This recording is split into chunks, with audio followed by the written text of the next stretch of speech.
तरीके से सोचा गया कि यदि किसी व्यक्ति के ऊपर केस हो जाए मात्र, और वो उसको सरकारी नौकरी नहीं हो या उसको मंत्री बनने से रोकेगा, तो न किसी व्यक्ति को सरकारी नौकरी होगी। जैसे ही आदमी का रिजल्ट आएगा, 4 आदमी में किसी भी व्यक्ति के ऊपर कोई भी, हमको लगता है 99.9% लोग हैं जिनके ऊपर कोई ना कोई, जो पॉलिटिकल लोग हैं तो जैसा कि आप सब जानते हैं कि बिहार में एक बार फिर से परिवर्तन हुआ है और दो सरकार जो थी बीजेपी और जेडीयू की, एक बार फिर से पलट गई है और जेडीयू जो है आरजेडी के साथ मिलकर सरकार बना ली है। हालांकि चर्चा आजकल सबसे ज़्यादा जो चल रही है समाचार पत्रों में और टेलीविज़न पे कि जो कानून मंत्री बिहार के बनाए गए हैं उन पर एफआईआर दर्ज था, कोर्ट में पेशी होनी थी, उसी दिन वे अपना शपथ ग्रहण कर रहे थे। इसी पे हम सर के पास आए हुए हैं। हमारे साथ अभी मौजूद हैं पटना हाई कोर्ट के प्रसिद्ध वकील सुरेंद्र भारती सर।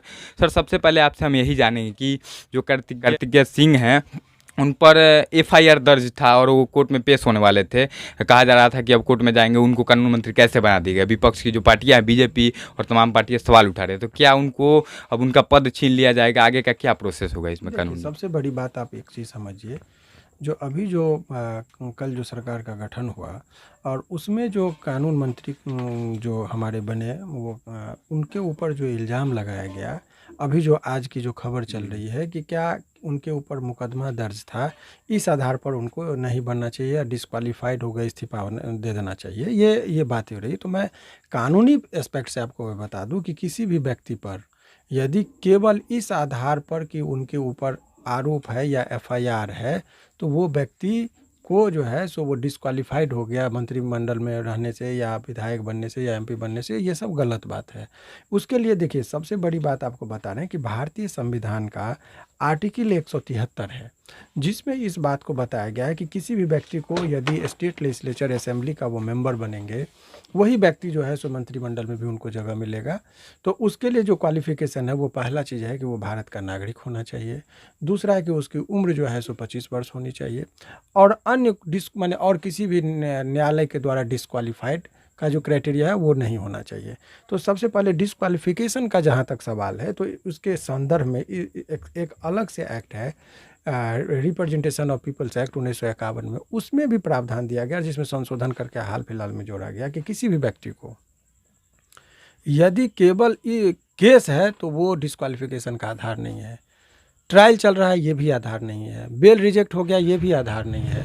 तो आधार जो उसका है वो यह है कि वो व्यक्ति, जिस व्यक्ति के ऊपर इल्ज़ाम है, तो आपको देखना ये होगा कि वो इल्ज़ाम के तौर पर जब आप देखेंगे तो सेक्शन 8 का सब सेक्शन 3 है, जिसमें बताया गया कि कोई भी व्यक्ति को यदि 2 वर्ष या 2 वर्ष से अधिक की सज़ा हुई है, ध्यान दीजिएगा, ये एक लीगल पॉइंट है, 2 वर्ष या 2 वर्ष से अधिक की सज़ा हुई है, वही व्यक्ति जो है सो डिस्क्वालीफाइड होगा to be a member of any assembly.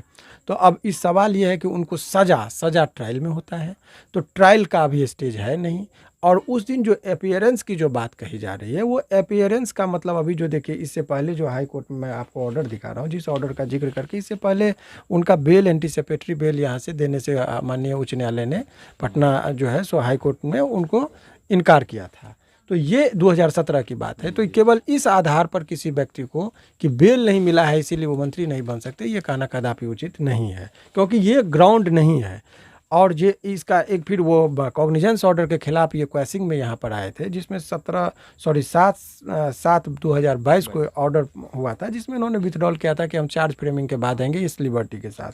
तो ये जो तमाम तरह का चीज़ें देख रहे हैं, वो किसी भी माने एक लाइन में कानूनी बिंदु से, हालांकि राजनीतिक बहुत सारा कारण हो सकता है इस्तीफा देने का, इस चीज़ पर मैं नहीं कह सकता, लेकिन कानूनी की बात जो मैंने बताया कि भारतीय संविधान का आर्टिकल 173 और रिप्रेजेंटेशन ऑफ पीपल्स एक्ट है, जिसमें सेक्शन 8 का सब सेक्शन 3 है, जिसमें और सेक्शन 8 में भी जो और जो अवलोकन करेंगे, उस आधार पर जो है सो इनको अभी वर्तमान में इस्तीफा देने की कोई ज़रूरत नहीं है। ये सर, क्या ऐसा माना जाए कि जो भी लोग इन पे आरोप लगा रहे हैं उनको संविधान का या कानून का ज्ञान नहीं है? देखिए, ऐसा मेरे द्वारा कहना उचित नहीं है। ये पॉलिटिकल स्टैंड होता है कि विपक्षी का काम होता है कि आपके कमियों को उजागर करेंगे, तो आपको आपकी कमियों को उजागर करेंगे, तो आपके तरफ से भी उस चीज़ को डिफेंड करने के लिए आप भी, चूंकि ये जनता की अदालत में बात होती है, तो आपके जो विपक्षी हैं उनको अभी उनका मौका मिला तो वो बात को रखेंगे। आपके तरफ से भी प्रवक्ता होंगे, वो चीज़ों का अवलोकन करेंगे, ध्यान से सारे चीज़ों का अवलोकन करके वो करेंगे। लेकिन मूल बात मैं बता दूं, केवल यदि एफआईआर के आधार पर किसी व्यक्ति को यदि सज़ा होने लगे और या डिस्क्वालिफिकेशन होने लगे, तो आज के डेट में किसी भी व्यक्ति के ऊपर कोई भी, हमको लगता है 99.9% लोग हैं जिनके ऊपर कोई ना कोई, जो पॉलिटिकल लोग हैं तो कोई ना कोई मुकदमा रहता है, चूँकि सरकार के विरुद्ध वो आंदोलन करते हैं, सरकार के नीतियों के खिलाफ आवाज़ उठाते हैं। तो 353 धारा पुलिस के सरकारी कार्य में बाधा का, तो कहीं पर अगल बगल में आप मुखिया चुनाव लगे ग्राम पंचायत में तो 50 गो दुश्मन हो जाता है। तो केवल इसीलिए देखिए, भारतीय संविधान जब बना तो काफ़ी रिसर्च करने के बाद बना। ये प्रथम बैठक हुई थी संविधान सभा की 9 दिसंबर 1946 को, और भारतीय संविधान बनकर तैयार हुआ था 26 नवंबर 1949 को। और इसके ड्राफ्टिंग कमेटी के जो चेयरमैन थे डॉक्टर भीमराव अम्बेडकर साहब, और उसके चेयरमैन थे डॉक्टर राजेंद्र प्रसाद साहब के नेतृत्व में ये सारा चीज़ हुआ था। तो उसमें बहुत सारे कंसेप्ट को लिया गया था, ये बोर्डिंग हुआ था, माने बहुत जगह से चीज़ों को लाया गया था। कनाडा का संविधान का अवलोकन किया गया, यूएसए का अवलोकन किया गया, ऑस्ट्रेलिया का किया गया, और तब जो जहाँ से खूबसूरत चीज़ था उसको लाकर हमारे भारतीय संविधान में रखा। तो इस बिंदु पर बहुत बारीकी से सोचा गया कि यदि किसी व्यक्ति के ऊपर केस हो जाए मात्र, और वो उसको सरकारी नौकरी नहीं हो या उसको मंत्री बनने से रोकेगा, तो न किसी व्यक्ति को सरकारी नौकरी होगी। जैसे ही आदमी का रिजल्ट आएगा, 4 आदमी केस कर देगा तो नौकरी में चली जाएगी। तो भाई आप भी जानते हैं, समाज में अधिकतर, मैं ये नहीं कह रहा हूँ कि सभी लोग हैं, अधिकतर केस जो है सो झूठा भी होता है। तो क्या एक आदमी, और हमारा जो इंडियन लीगल सिस्टम है वो कहता है कि 10 अपराधी बच जाए वो मंजूर है, पर एक निर्दोष को सज़ा नहीं होना चाहिए। तो भाई इसीलिए जो एडवर्स जुडिशरी, जिस दिन उनको सज़ा हो जाएगी, और सज़ा में मान लीजिए छोटा मोटा अपराध में पाया गया 1.5 साल की सज़ा होगी, तो इस्तीफा देने की ज़रूरत नहीं है। तो 2 वर्ष या 2 वर्ष से अधिक की सज़ा होगी तब उनको इस्तीफा देने की नौबत आएगी, कानूनी रूप से, लीगली रूप से। इसीलिए वर्तमान परिस्थिति में कानून जो कहता है उस दृष्टिकोण से इनको इस्तीफा देने की कोई ज़रूरत नहीं है। मतलब कहीं ना कहीं आप समझ सकते हैं कि सिर्फ आरोपों के आधार पर कोई भी मंत्री या नेता को इस्तीफा देने की जरूरत नहीं पड़ती है। बिल्कुल सही बात आपने कहा कि आरोप है, अपराधी और आरोप में बहुत अंतर है। अपराधी किसी व्यक्ति को न्यायालय में एफआईआर होता है, पुलिस उसके बाद अनुसंधान करती है, अनुसंधान करने के बाद चार्जशीट जमा करती है, चार्जशीट के बाद कॉग्निजेंस होता है, कॉग्निजेंस के बाद चार्ज फ्रेम होगा, फिर वो गवाही पर जाएगी, और तब कहता है कि तमाम गवाहों एवं बयानातों को सुनने के बाद अदालत इस नतीजे पर पहुंची है कि ये व्यक्ति दोषी है। तब मान लीजिए कि दोषी है, तब वो अपराधी के श्रेणी में हो जाएंगे। और हो जाने पर इतना ही नहीं, इतना चीज़ प्रोसेस गुजरने के बाद जो हमने जिक्र किया, उसके बाद यदि व्यक्ति को सज़ा मान लीजिए 2 वर्ष से नीचे का रहा तो इस्तीफा देने की ज़रूरत नहीं है।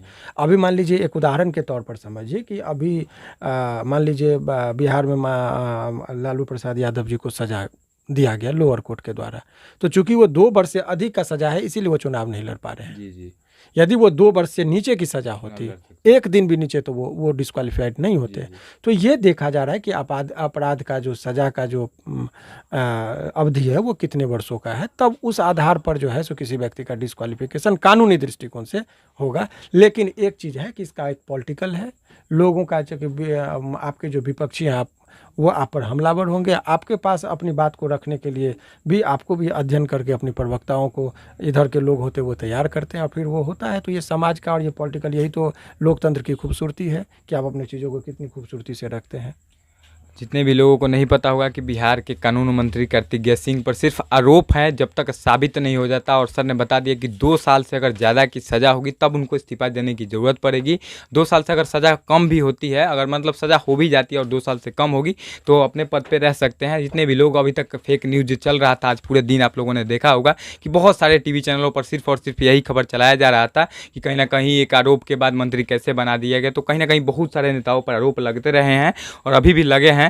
तो कहीं ना कहीं इस सब चीज़ों पर सर ने जो कहा, ये बातें बिल्कुल सत्य हैं, क्योंकि यह कानून कहता है। आगे की खबरों के लिए जुड़े रहिएगा हमारे चैनल के साथ। मिलते हैं अगले वीडियो में, तब तक के लिए जय हिंद।